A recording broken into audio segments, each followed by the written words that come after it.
रणबीर कपूर, आलिया भट्ट, राजकुमार राव, सैफ अली खान और MS धोनी। जानते हो इन सभी लोगों में सिमिलैरिटी क्या है? भारत के इन सभी सेलिब्रिटीज को आपने कभी ना कभी लेस की एड में जरूर देखा होगा। लेस के मेन्यू में शामिल मैजिक मसाला, चिली लेमन और चाट चस्का जैसे फ्लेवर से हमें इंडियन टेस्ट का एहसास होता है। ऐसे में कई लोगों को लगता है कि लेस एक इंडियन कंपनी है, पर रियलिटी कुछ और ही है। एक्चुअली लेस एक अमेरिकन कंपनी है जिसकी शुरुआत आज से 83 साल पहले साल 1940 में की गई थी। ये वो दौर था जब अमेरिका वर्ल्ड वॉर 2 में फंसा हुआ था और तब पोटैटो चिप्स की पॉपुलैरिटी कुछ खास नहीं हुआ करती थी। इसे पेपर बैग पे रखकर एक लोकल एरिया में ही डिस्ट्रीब्यूट किया जाता था, पर एक लड़के के दिमाग और जबरदस्त मेहनत ने ऐसा कमाल कर दिखाया जिसने चिप्स इंडस्ट्री में रिवॉल्यूशन ला दिया और इस टेस्ट को दुनिया के कोने कोने तक पहुंचा दिया। अपने यार्ड से 5 सेंट में पेप्सी बेचने वाला ये लड़का आगे चलकर पेप्सिको का CEO बन गया और इसने दुनिया की सबसे बड़ी और फेमस पोटैटो चिप्स कंपनी की नींव रखी। दोस्तों, मैं बात कर रहा हूँ हरमन वार्डन ले की, जिनका जन्म साल 1909 में अमेरिका के नॉर्थ कैरोलिना में हुआ था। हरमन को बचपन से ही बिजनेस करने और ढेर सारे पैसे कमाने का जुनून सवार था। सिर्फ 11 साल की उम्र में उन्होंने अपने घर के यार्ड में एक स्टॉल लगाया और 5 सेंट्स में पेप्सी बेचना शुरू कर दिया। हरमन को इस बिजनेस में काफी सक्सेस मिली और उन्होंने इसमें अपने दोस्तों को भी शामिल कर लिया। उन्होंने अपने स्टॉल की रिस्पॉन्सिबिलिटी अपने दोस्तों पर डालकर न्यूज़पेपर डिस्ट्रीब्यूशन का काम शुरू कर दिया और इतनी छोटी सी उम्र में उन्होंने अपने लिए अर्निंग के 2 सोर्सेस तैयार कर लिए। अब हरमन के अंदर सेल्स के प्रति जबरदस्त इंटरेस्ट जाग चुका था और उन्होंने सेम फील्ड में अपना करियर बनाने के लिए सिर्फ 2 साल के बाद कॉलेज से भी ड्रॉप आउट ले लिया। इसके बाद उन्होंने एक सेल्समैन के रूप में सनशाइन बिस्किट नाम की कंपनी को ज्वाइन किया, जो उस वक्त अमेरिका की सबसे बड़ी कुकीज बनाने वाली कंपनी हुआ करती थी। पर इस कंपनी और हरमन का साथ ज्यादा समय तक नहीं चल सका और साल 1929 में आए ग्रेट डिप्रेशन के दौरान उन्हें जॉब से निकाल दिया गया। 20 साल के हरमन ले के पास अब कोई भी जॉब नहीं बची थी और अपनी फाइनेंशियल कंडीशन को स्टेबल रखने के लिए वो कोई भी जॉब करने को तैयार थे। हरमन 200 से भी ज्यादा कंपनीज में अप्लाई करते हैं, पर उन्हें कोई भी जॉब नहीं मिलती। बहुत ही हाथ पांव मारने के बाद हरमन को बैरेट फूड नाम की एक कंपनी से जॉब ऑफर आता है, पर वो एक ट्रक ड्राइवर की वैकेंसी थी। ये काम हरमन के स्किल्स के बिल्कुल अपोजिट था, पर वो कहते हैं ना, रास्ते चाहे कितने ही कठिन क्यों ना हो, किस्मत आपको आपकी असली मंजिल तक पहुंचा ही देती है। जब हरमन ले ट्रक ड्राइवर की जॉब को लेने पहुंचते हैं तो पता चलता है कि ये जॉब तो पहले ही किसी को दी जा चुकी है। लेकिन जब बैरेट फूड के ऑनर हरमन को निराश होकर लौटता देखते हैं तो वो उन्हें सेल्समैन की जॉब को ऑफर कर देते हैं। हरमन इस ऑफर को खुशी खुशी एक्सेप्ट करते हैं और अगले ही दिन से काम पर जुट जाते हैं। दोस्तों, उस वक्त अमेरिका में पोटैटो चिप्स कुछ खास फेमस नहीं हुआ करती थी, पर हरमन ने अपनी जबरदस्त मेहनत और लगन के चलते इसे शहर के कोने कोने में पॉपुलर कर दिया। हरमन ने दिन रात लगाकर इस पोटैटो चिप्स को सेल किया और बैरेट फूड के सबसे अच्छे सेल्समैन बन गए। करीब 2 साल तक एज ए सेल्समैन काम करने के बाद हरमन ने बैरेट फूड के अंडर ही एक डिस्ट्रीब्यूशन कंपनी बनाई जिसका नाम था हरमन वार्डन ले डिस्ट्रीब्यूशन कंपनी। अगले 5 सालों में इन्होंने अपनी डिस्ट्रीब्यूशन कंपनी को इतना बड़ा कर लिया कि इन्होंने बैरेट फूड की पोटैटो चिप्स को अपने शहर अटलांटा के अलावा अपने पूरे स्टेट और पड़ोसी स्टेट में भी सप्लाई करना शुरू कर दिया। 1937 तक उनकी इस डिस्ट्रीब्यूशन कंपनी में 25 एम्प्लॉयज काम कर रहे थे, लेकिन हरमन के करियर का असल टर्निंग पॉइंट साल 1938 में आता है। इस साल बैरेट फूड के ऑनर की डेथ हो जाती है और ये कंपनी बेसहारा पड़ जाती है। ऐसे में हरमन ले, जो अब तक इस कंपनी का अहम हिस्सा बन चुके थे, बैरेट की ऑनर की फैमिली उन्हें $60,000 के बदले में उस पूरी कंपनी को देने की पेशकश करती है। हरमन को बहुत ही कम कीमत पर ये पूरी कंपनी मिल रही थी, पर अनफॉर्चुनेटली उनके लिए ये अमाउंट बहुत ही ज्यादा था। उनकी लाइफ टाइम सेविंग्स कुछ $5,000 की ही थी और $60,000 की कंपनी को खरीदना वो सपने में भी नहीं सोच सकते थे। हालांकि हरमन ले इस लाइफ चेंजिंग अपॉर्चुनिटी को खोना नहीं चाहते थे और इसे हासिल करने के लिए वो अपनी जिंदगी का सबसे बड़ा गैम्बल खेलते हैं।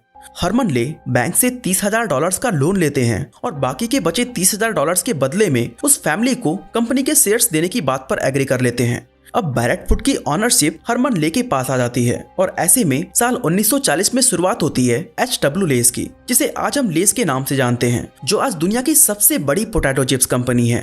अब दोस्तों, बैरेट की ऑनरशिप मिल जाने के बाद हरमन का अगला टारगेट अपनी पोटैटो चिप्स को अमेरिका के कोने कोने तक पहुंचाना था।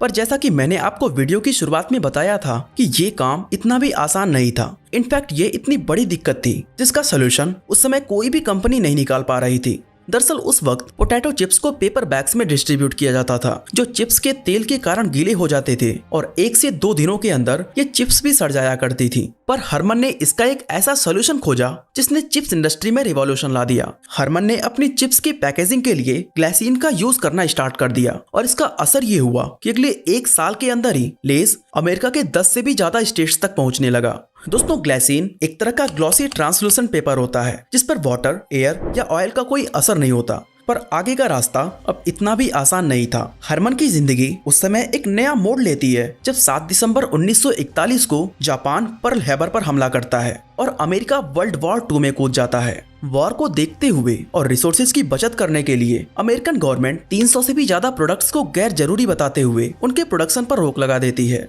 अनफॉर्चुनेटली पोटैटो चिप्स भी इस लिस्ट में शामिल थी। हरमन का मानो जैसे एक झटके में सब कुछ खत्म हो चुका हो, पर वो हार नहीं मानते और अमेरिकन गवर्नमेंट पर अपना फैसला बदलने का दबाव डालते हैं। हरमन का मानना था कि वॉर के बीच बॉम्बिंग्स और ब्लैकआउट का खतरा सबसे ज्यादा होता है और पोटैटो चिप्स एक ऐसा आइटम है जिसे अमेरिका के लोग ब्लैकआउट के समय भी इसका यूज कर सकते हैं। कई महीनों की मेहनत के बाद हरमन अपनी बात मनवाने में कामयाब हो जाते हैं और अमेरिकन गवर्नमेंट पोटैटो चिप्स के प्रोडक्शन को हरी झंडी दिखा देती है। हरमन ने इस जिद से न सिर्फ पोटैटो चिप्स इंडस्ट्री को डूबने से बचाया, बल्कि 1945 में जब युद्ध खत्म हुआ तब तक लेस अमेरिका की दूसरी सबसे बड़ी फूड कंपनी बन चुकी थी। अब लेस के सामने एक ही चुनौती बची थी, जो थी चार्ल्स डुलिन की कंपनी फ्रिटोस। लेकिन हरमन ने फ्रिटोस से कंपटीशन करने की बजाय उनसे समझौता कर लिया। दोनों कंपनीज ने सेम शॉप पर दोनों के प्रोडक्ट्स को सेल करने और एक दूसरे के प्रोडक्ट्स की मैन्युफैक्चरिंग में कोऑपरेट करने की डील कर ली। पर कोऑपरेशन के बावजूद भी दोनों कंपनीज का एम तो एक दूसरे को पीछे करना था। ये वो दौर था जब अमेरिकन इकोनॉमी बहुत ही तेजी से ग्रो कर रही थी और मिडिल क्लास लोगों के पास खर्च करने को सफिशिएंट पैसे थे। लेस इस अपॉर्चुनिटी का फायदा उठाती है और मार्केट में अलग अलग फ्लेवर के पोटैटो चिप्स सेल करने लगती है। ज्यादा प्रोडक्ट्स के कारण लेस की सेल्स भी इंक्रीज होती है और इसका मार्केट डोमिनेंस काफी ज्यादा स्ट्रांग हो जाता है। अब सेल्स तो फ्रिटोस की भी बढ़ ही रही थी, पर इसी दौरान फ्रिटोस को एक जबरदस्त झटका लगता है और उनके ऑनर चार्ल्स डुलिन की अचानक मौत हो जाती है। मौके का फायदा उठाते हुए हरमन फ्रिटोस के बोर्ड ऑफ डायरेक्टर्स के सामने लेस और फ्रिटोस को मर्ज करने की पेशकश करते हैं और उनका ये ऑफर एक्सेप्ट हो जाता है। केवल यही नहीं, हरमन ले अब इस नई कंपनी फ्रिटो ले के सीईओ भी अपॉइंट किए जाते हैं और अब ये कंपनी अमेरिकन फूड मार्केट की किंग बन चुकी थी। आने वाले सालों में वो फ्रिटो ले के रेवेन्यू को $160 मिलियन तक पहुंचा देते हैं और ये ब्रांड अमेरिका के कोने कोने में अपनी डोमिनेंस स्टैब्लिश कर चुकी थी। अब हरमन का एम था फ्रिटो ले को इंटरनेशनल मार्केट में लाना, पर उनके सामने एक बहुत बड़ा चैलेंज था। पोटैटो चिप्स जैसे प्रोडक्ट्स को दूसरे देशों में बेचने के लिए उन्हें रिसोर्सेस और स्ट्रॉन्ग डिस्ट्रीब्यूशन नेटवर्क्स की जरूरत थी, जिसे स्टैब्लिश करने के लिए उन्हें सालों की मेहनत और बेहिसाब इन्वेस्टमेंट की जरूरत थी। लेकिन हरमन के दिमाग में एक जबरदस्त मास्टर प्लान आता है। हरमन ले पेप्सिको के पास जाते हैं और फ्रिटो ले को उनके साथ मर्ज करने की सिफारिश करते हैं। दुनिया भर के बेवरेज मार्केट में अपनी स्ट्रॉन्ग पोजीशन बनाने के बाद पेप्सिको फूड मार्केट में एंटर करने का मौका ही खोज रहा था और अमेरिका की नंबर 1 फूड कंपनी से बेहतर ऑप्शन उन्हें क्या ही मिल सकता था। पेप्सिको इस मर्जर को एक्सेप्ट कर लेती है और आने वाले सालों में हरमन ले पेप्सिको के भी सीईओ बन जाते हैं। आपको बता दें कि फ्रिटो ले 1965 से ही पेप्सिको के अंडर में है, पर यह ब्रांड अपनी एक इंडिपेंडेंट पहचान रखता है। फ्रिटो ले ही वो कंपनी है जो भारत और अमेरिका में लेस के नाम से पोटैटो चिप्स बेचती है। वहीं यूके में वॉकर, ऑस्ट्रेलिया में स्मिथ, इजिप्ट में चिप्सी, मैक्सिको में सैब्रिटास, कोलंबिया में मार्गरेटा और इजराइल में टैपो चिप्स के नाम से बेचा जाता है। बात करें हमारे देश भारत की, तो यहाँ लेस की एंट्री साल 1995 में हुई थी और आज के भारत के चिप्स मार्केट का 50% शेयर कंट्रोल करता है। भारत में लेस के 50 से भी ज्यादा डिस्ट्रीब्यूशन नेटवर्क्स हैं और 10 लाख से भी ज्यादा दुकानों पर लेस के चिप्स आसानी से मिल जाते हैं। मैं दावे के साथ कह सकता हूँ कि अगर आपको पोटैटो चिप्स खाना पसंद है तो लेस का जायका आपको जरूर से पसंद होगा। लेकिन ऐसे में सवाल उठता है कि आखिर लेस इतना पॉपुलर कैसे हो गया और एक विदेशी ब्रांड ने इतनी चालाकी से हमारी जिंदगी में जगह कैसे बनाई। दोस्तों, इसका राज छिपा है लेस की जबरदस्त मार्केटिंग स्ट्रेटजीज में। लेस अपने चिप्स की पैकेजिंग में मेनली रेड, ग्रीन और येलो कलर का यूज करता है और उनका लोगो भी येलो और रेड कलर के कॉम्बिनेशन से बना है। ये कलर्स लोगों को अपनी तरफ अट्रैक्ट तो करते ही हैं, साथ में उनके दिमाग को एक हैप्पीनेस का सिग्नल भेजते हैं। अगर आप लेस के पैकेट को हिलाकर देखो तो ये बहुत ही क्रिस्पी नॉइज करता है, जिससे लोगों को चिप्स खाने के पहले ही ये यकीन होता है कि ये चिप्स बिल्कुल फ्रेश और क्रिस्पी है। बाकी का काम लेस के चिप्स खुद कर ही लेते हैं, जिनमें शुगर, साल्ट और फैट बहुत ही ज्यादा मात्रा में होता है। ये तीनों चीजें मिलकर इंसान के माइंड को हैप्पीनेस के हार्मोन से भर देती है और वो एक पैकेट चिप्स खाने के बाद दूसरी या फिर तीसरी खाए बिना नहीं रह पाता। कहने का मतलब ये है कि लेस आपको चिप्स नहीं बल्कि कुछ और बेचता है। और अगर आप उनके एडवर्टाइजमेंट कैंपेन भी देखेंगे तो लेस की ये स्ट्रेटजी साफ नजर आती है। एक तरफ जहां सभी कंपनीज अपने इनिशियल इंग्रेडिएंट्स में बदलाव करना बिल्कुल भी पसंद नहीं करते और हर देश में अपने प्रोडक्ट्स को ओरिजिनल फॉर्म में ही बेचने की कोशिश करते हैं, वहीं लेस ने इसका जस्ट अपोजिट स्ट्रेटजी अपनाया। लेस ने हर देश के लोकल क्यूजीन और टेस्ट को बहुत ही बारीकी से स्टडी किया और इसी डेटा के हिसाब से उन्होंने अपने टेस्ट और फ्लेवर्स भी डिसाइड किए थे। भारत के लोग जिन फ्लेवर्स को पसंद करते हैं, लेस भारत में सिर्फ उन्हीं फ्लेवर्स को बेचता है। और इसी तरह चाइना, यूके, अमेरिका और जापान, आप जिस भी देश में जाओगे आपको वहाँ के लोकल टेस्ट वाले लेस बिकते नजर आएंगे।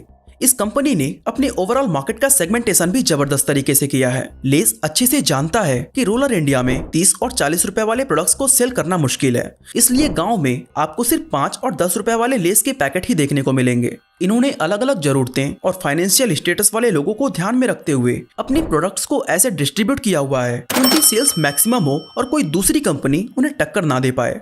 लेस अपने एडवर्टाइजमेंट पर बहुत ही ज्यादा पैसे खर्च करता है और ये लोकल टीवी पर एड्स के लिए लोकल सेलिब्रिटीज का ही सहारा लेते हैं। जैसे भारत में इनके एड्स में हमें MS धोनी, रणबीर कपूर और आलिया भट्ट जैसे सेलिब्रिटीज नजर आते हैं। इन सेलिब्रिटीज के साथ भारत के लोग इससे कनेक्ट कर पाते हैं और हमें लगता है कि ये एक इंडियन ब्रांड है। इन्हीं मार्केटिंग स्ट्रेटजीज के जरिए लेस ने भारत में ही नहीं बल्कि दुनिया के 200 से भी ज्यादा देशों में अपनी जगह बना ली है और आज ये दुनिया का सबसे बड़ा पोटैटो चिप्स ब्रांड बन चुका है। हम इंडियंस अक्सर ये शिकायत करते मिल जाते हैं कि लेस के पैकेट में चिप्स कम और हवा ज्यादा होती है, पर उसके बावजूद हमारे देश में लेस को टक्कर देने वाला कोई और ब्रांड नहीं है। बाकी आपको क्या लगता है, क्या कोई इंडियन कंपनी लेस की डोमिनेंस को खत्म कर पाएगी? हमें